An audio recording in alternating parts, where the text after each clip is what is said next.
white party. Now, this is a picture with him and Michael Rubin.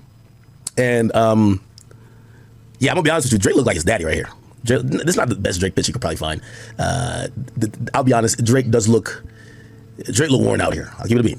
Whoa, that's crazy that you saying it at an all-white party. What you mean worn out? Worn out in what type of way? Whoa, hold on. So Drake his daddy? Whoa, hey, you know you can't be saying this stuff at an all-white party. This is like one of them Diddy parties. So what you trying to say? Hey, yo, pause. That shit sounded crazy.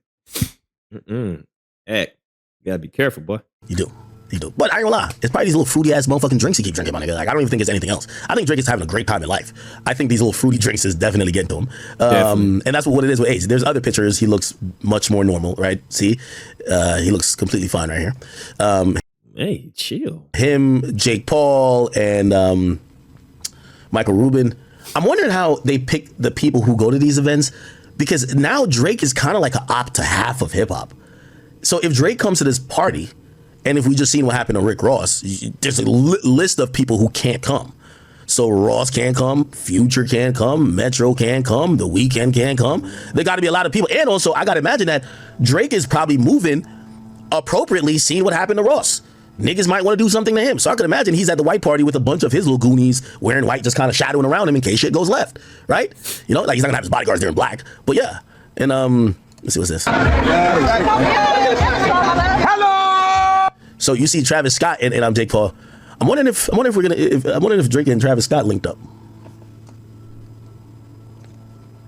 Maybe they could have performed what do you call a crip around the block, made a right. What's that shit called? Astro World, or what's it called? Yeah, Astro something. No, Sycamore, that's what it's called. Huh.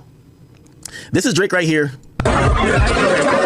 And Drake, I know you watch the streams. Don't get mad, Cody. You know, I got to be honest and be truthful too. When I saw this, I looked at it and I said, damn, they got my GOAT down bad right now. My GOAT, my favorite fucking rapper, has crossed so many bridges, fucked off and offended so many people. They got my boy at the white party speeding. Like, this felt like Drake trying to like, yo, hey, I'm still cool. Like, what's up with you? Oh, Glorilla. Like, laughing at her little corny jokes. Like, like this felt like. Damn, Acky Wacky.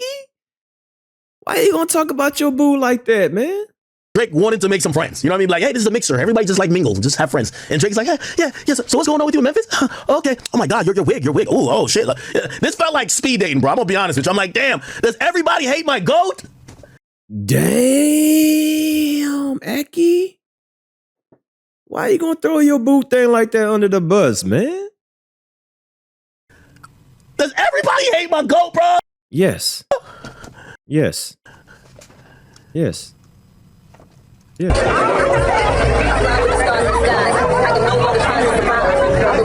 Okay. Now, apparently this may have been an old video. Apparently he didn't perform with a little baby next to him. They're saying this from a few years ago when Honestly Nevermind came out. Who knows? Here's some more pictures of people that were there. And you're going to realize none of Drake ops are really here. Quavo's there, but Quavo's not his op. And by the way, he's giving the Migos so many features from Versace on to other songs that, you know, it would be surprising if they were like, fuck Drake, you know what I mean? See Michael Rubin here. Is this Gronk? This is Gronk, ain't it? Then you got Tom Brady for free. You got to go get some. I'm trying to see more. White. They say white party. I said, that's Meek Mill Sugar Daddy party. I'm not going to that sugar, right? Get that nigga beat up in Philly. I'm like, oh shit. Nigga, I thought Meek was soft. And I'm still down boxing, but I'm like, he ain't gonna come box me. He about to go send that nigga with the glasses. Nigga gonna show up to my door like this. Old or something. I don't know. The little short fat one. Now he's talking about Mercules. Remember I brought him up before? Mercules. I think he put his Instagram to private before. He might have put it back to public. It's still private, but it's this guy. So this is the guy who stepped to Ross, right? It looked like Bam Bam Bigelow from wrestling when he stepped up, and then I squat. Hey, is this Bam Bam Bigelow right here? I think he might have changed his thing to Bam Bam. Yeah, I think he might have changed his. Yeah. Damn, you don't know who Bam Bam Bigelow is? Man. Yeah. The dude changes his profile picture to Bam Bam Bigelow because Ross said it. But no, his name is Mercules. I'll show you Mercules. We can just go to Instagram. Yeah, he looks like this. So Mercules is the guy on the left. He looks like this, right? So this. Okay, we're gonna skip this part. Let's see. I wonder what he said about Luke. By some white dude from another country who might not even be into this culture, right? That was one angle. Another angle is people looking at it to say, yo, let's not play region politics, where it's like, oh, you go to Toronto, you get fucked up, and blah blah blah. Even though, I mean, I think the reason why they thought it was Trick, they're like, yo, Trick used to be the guy who issued no-fly zones, which means if he said you had a no-fly zone in Detroit, you can come there. So I guess people wanted his opinion, but he said, nah, I don't want no problems, or not no problems. I don't want stop asking me to comment on this. I think him and Ross has smoothed it over since. And then we get Uncle Luke who jumped in and he was warning everybody. Listen to what Luke had to say. This whole Okay, so we heard what Luke says. So let's fast forward. I want to hear what X said, what Luke said. Nigga, this is a rap battle. Niggas can talk about your dead mama if they want to. When the shit go to a whole nother level. When you go put hands on people, that go to a whole nother level. So people didn't have to put hands on you. And then they can have a conversation about it. You gotta be the bigger person than that. Y'all on here doing all this sticks and stones that hurt my bones. Word would never hurt me. Ain't nobody put no hands on nobody but until now. See, all these dudes gonna get on here and they gonna talk that sucker shit and all that, and they gonna think it's a game. This is not a game. Now, and he's making very, very valid points. I will say this though. In a rap battle, first of all, we love to say nothing is off limits. I think we even called Drake pussy when he said, remember he said, yo, I didn't respond back to Pusha T because, I feel like there's certain limits that you should. And people are like, what the fuck are you talking about, nigga? This is a rap battle. Niggas can talk about your dead mama if they want to. What the fuck? And I do think that Drake kind of came into this thinking that was his demeanor too, because he started talking about family as well.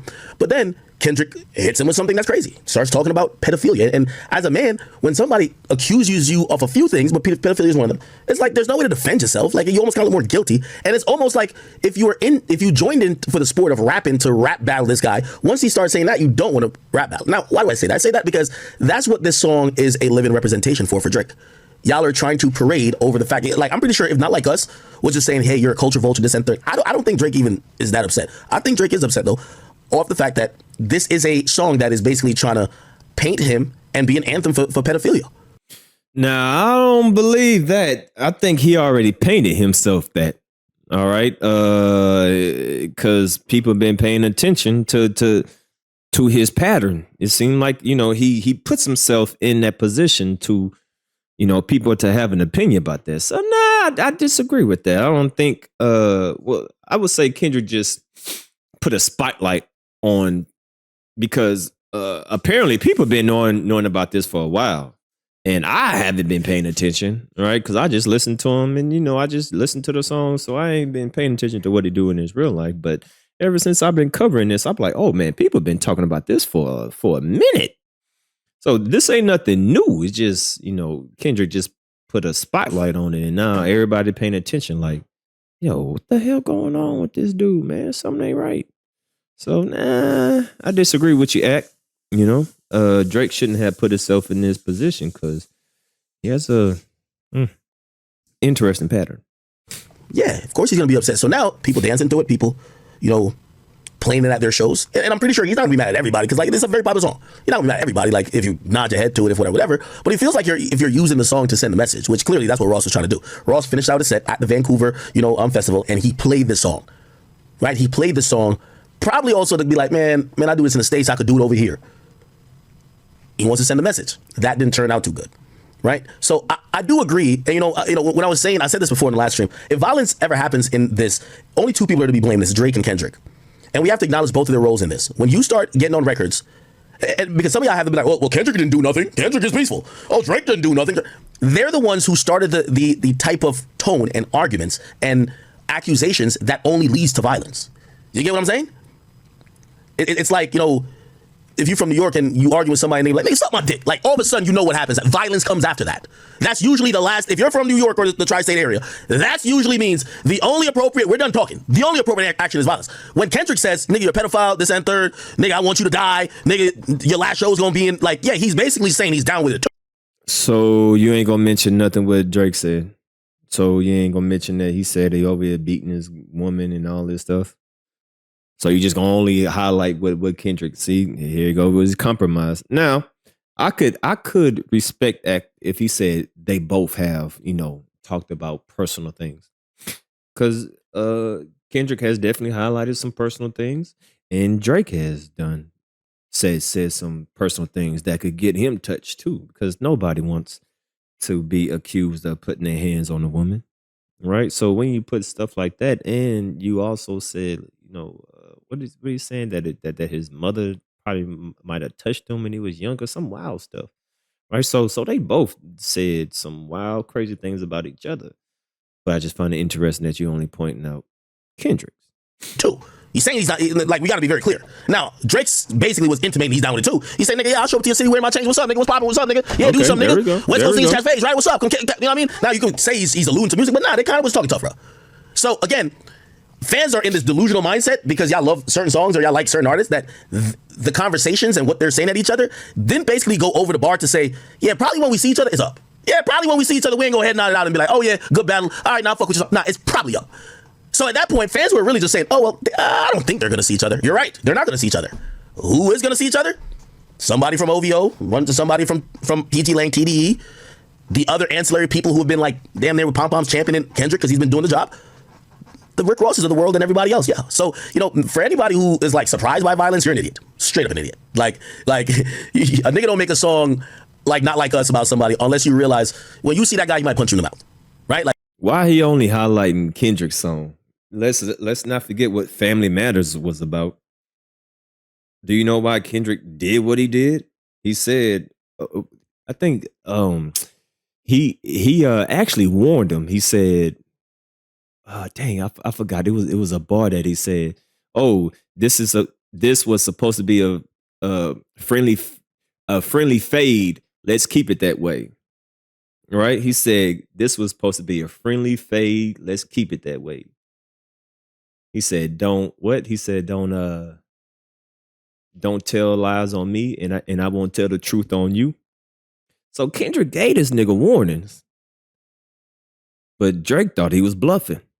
Kendrick gave this nigga plenty of warnings. Like, bro, chill. All right, this ain't it.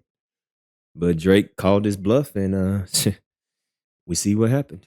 Like, if I make a song and I'm saying, like, your R word, like, yeah, you should know, yo, you see that nigga? And he saying, yo, you ruining my reputation. You call me some shit that is like, bro, nobody wants to, now I'll punch you in the fucking mouth. That's just kind of how it is. So violence was baked into this. This is just the first time we're seeing it rear its ugly head, right? I do agree with Uncle Luke, though, because I do think Drake shouldn't play into it. I think he should play into it. I don't think it's smart. But I do believe that Drake is probably in a position where he feels like everybody been fucking with him. He feels like Ross is piggybacking off Kendrick. Everybody's laughing at him.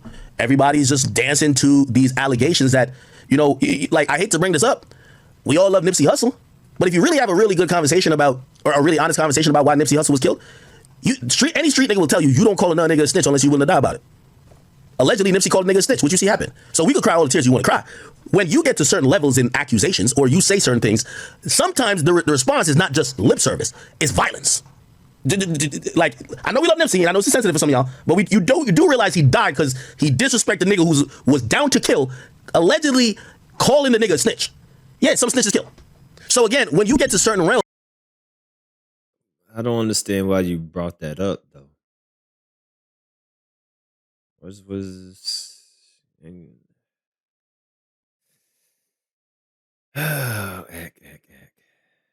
Heck.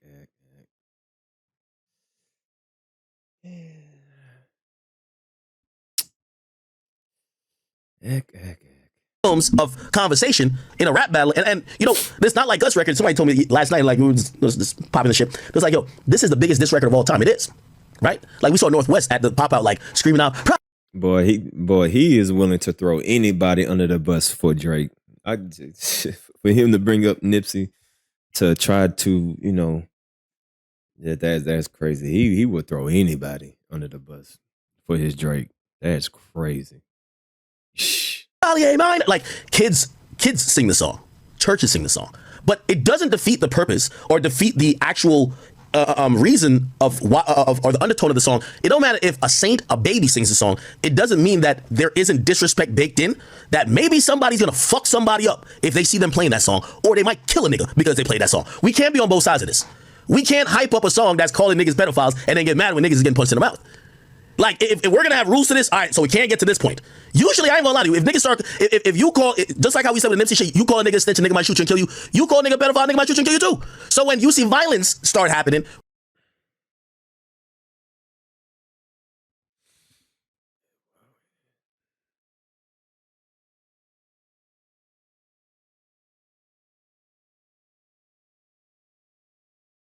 Heck. I don't. That's crazy comparison.